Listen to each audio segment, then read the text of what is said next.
मिलता है इसलिए नहीं कि प्रेम में सुख नहीं मिलता इसलिए कि उन्होंने पाप का भाव पैदा कर दिया। अगर कोई बच्चे को समझा दे कि श्वास लेने में पाप है तो श्वास लेने में दुख मिलने लगेगा। हम जो भी समझा दें उसमें दुख मिलने लगेगा। दुख जो है वो कोई भी गलत काम हम कर रहे हैं उससे मिलने लगेगा। वो काम गलत है या नहीं ये सवाल नहीं है।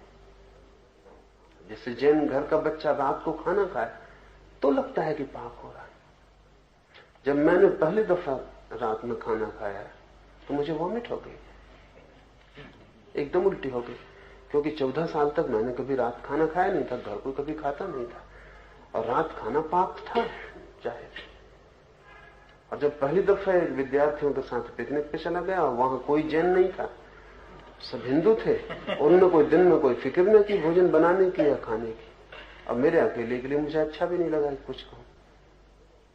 दिन भर की थकान, पहाड़ी पे चढ़ना, दिन भर की भूख और फिर रात उनका खाना बनाना मेरे सामने, तो भूख भी, उनके खाने की गंध भी, तो मैं राजी हो गया। फिर मैंने सोचा कि इतने लोग इतने दिन से खा के अभी तक नर्क नहीं गए थे,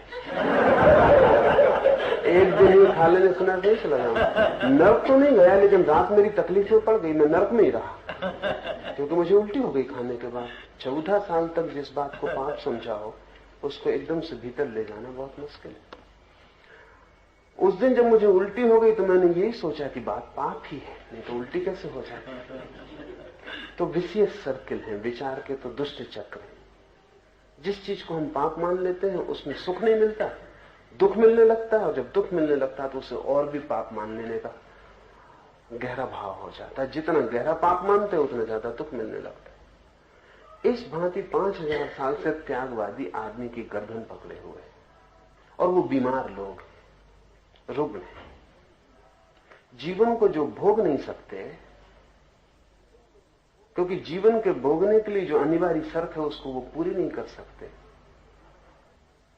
उनका अहंकार बाधा बनता है, तब फिर वो कहना शुरू कर देते हैं कि सब अंगूर खट्टे।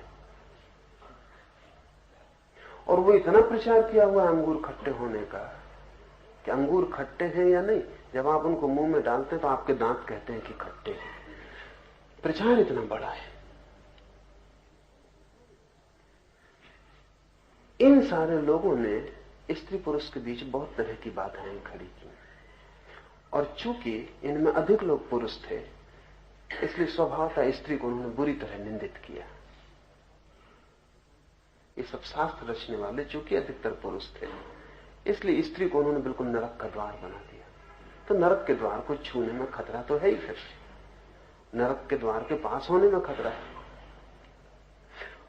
और जितना इन लोगों ने ये भाव पैदा किया कि स्त्री नरक का द्वार है, स्त्री पुरुष के संबंध पाप है, अपराध है, ये भी सामान्य मनुष्य थे, इनके भीतर भी स्त्री के प्रति वही आकर्षण था जो किसी और के मन में है। और जब इन्होंने इतना विरोध किया तो यह आकर्षण और बढ़ गया। निषेध से आकर्षण बढ़ता है। जिस चीज का इनकार किया जाए उसमें एक तरह का रस पैदा शुरू हो जाता है। तो ये दिन रात इनकार करते रहे तो उनका रस भी बढ़ गया, और जब इनका रस बढ़ गया तो अगर इस तरह के लोग ध्यान करने बैठे, प्रार्थना करने बैठे, तो स्त्री ही उनको दिखाई पड़ने वाली। वो भगवान को देखना चाहते लेकिन दिखाई स्त्री पड़ती, तब स्वभावतः उनको और भी पक्का होता चला गया कि स्त्री ही नरक का द्वार। काम भगवान को जब भी पाने जाना चाहते तभी स्त्री बीच में आ जाती। सारे ऋषि मुनियों को स्त्रियां सताती, इसमें स्त्रियों का कोई कसूर नहीं, इसमें ऋषि मुनियों के मन की भावदशा है। ये ऋषि मुनि स्त्री के खिलाफ लड़ रहे हैं। कोई ऊपर इंद्र बैठा हुआ नहीं कि इनको अप्सराएं भेजते,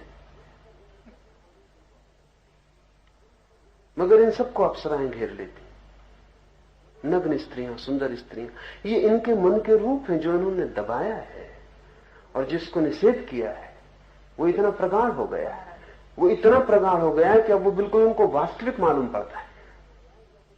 तो हम इनके कहने में भी गलती नहीं कि उन्होंने जो अप्सराएं देखी बिल्कुल वास्तविक है। ये अत्यंत रुग्ण चित्त की दशा है, विक्षिप्त चित्त की दशा है।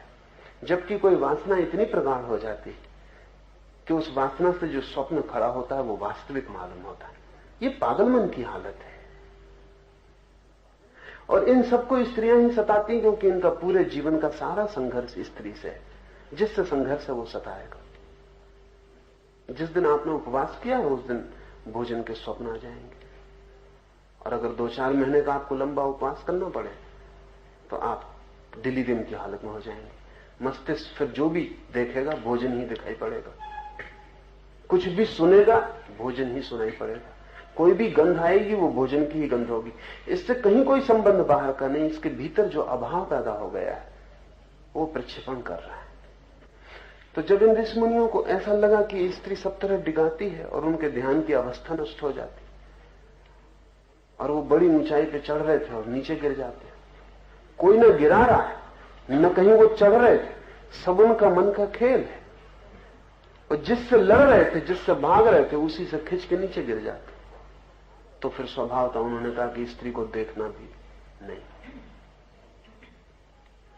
छूना भी नहीं। स्त्री बैठी हो किसी जगह तो उस जगह पे एकदम मत बैठ जाना, कुछ काल व्यतीत हो जाने देना ताकि उस स्त्री की ध्वनि तरंगे उस स्थान से अलग हो जाए। अब ये बिल्कुल रुग्ण चित्त लोगों की दशा है। इतने भयभीत लोग, और जो स्त्री से इतने भयभीत हों, वो कुछ और पा सकेंगे इसकी संभावना नहीं। इस तरह के लोगों ने जो बातें लिखी हैं, मैं मानता हूं कि आज नहीं कल हम उनको विक्षिप्त मनोविकारग्रस्त शास्त्रों में गिनेंगे। मेरा कोई समर्थन इनको नहीं।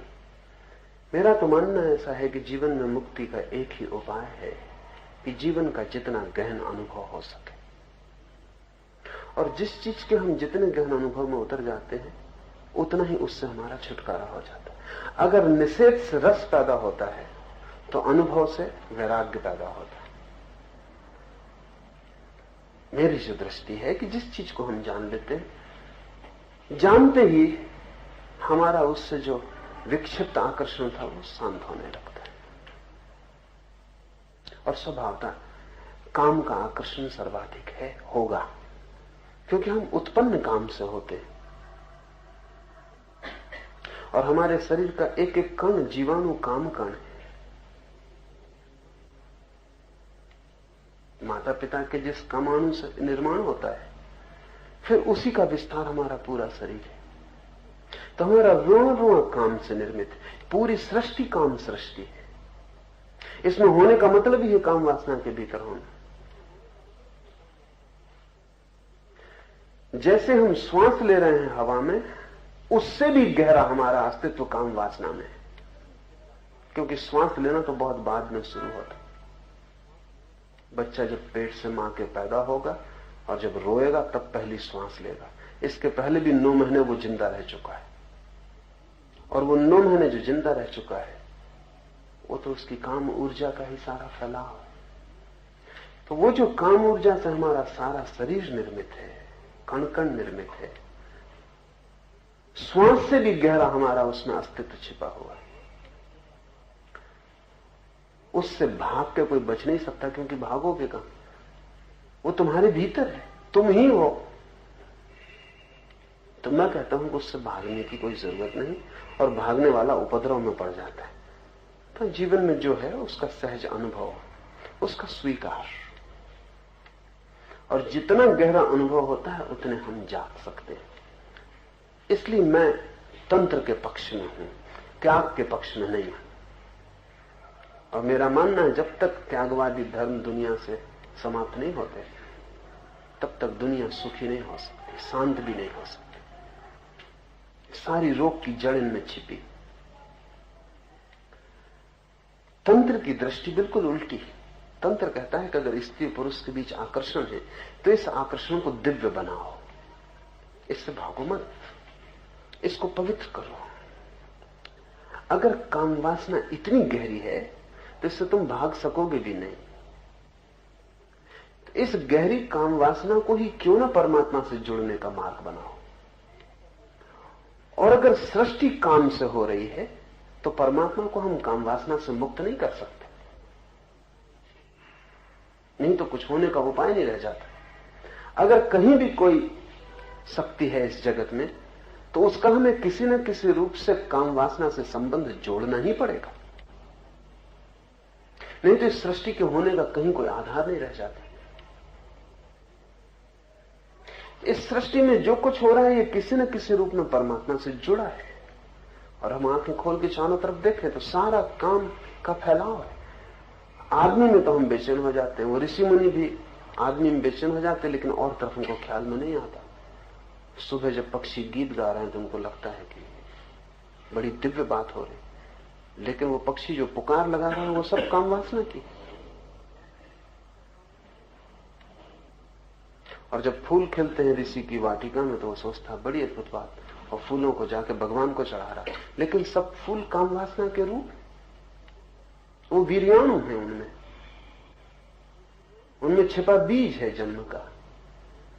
और फूलों पर तितलियां घूम कर उनके वीर्याणुओं को लेकर दूसरे फूलों से जाके मिला रही।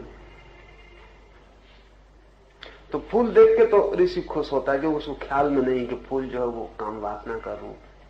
पक्षी का गीत सुन के खुश होता है, मोर नाचता है तो खुश होता है, कोयल पुकारती तो खुश होता है, लेकिन उसे पता नहीं सिर्फ आदमी में क्यों परेशान है। आदमी से क्या परेशानी है, वही काम, लेकिन आदमी के काम से वो परिचित है, वो उसकी खुद की पीड़ा है। बाकी पूरी प्रकृति काम का फैलाव है। यहां जो भी दिखाई पड़ रहा है उस सबके भीतर काम छिपा हुआ है। सारा फैलाव, सारा खेल उसका। तो जो काम इतने गहरे में है वो परमात्मा से जुड़ा होगा। तंत्र कहता है सबसे ज्यादा गहरी चीज काम वासना है, क्योंकि उससे ही जन्म होता है, उससे ही जीवन फैलता है। तो इस गहरे तंतु का हम उपयोग कर लें।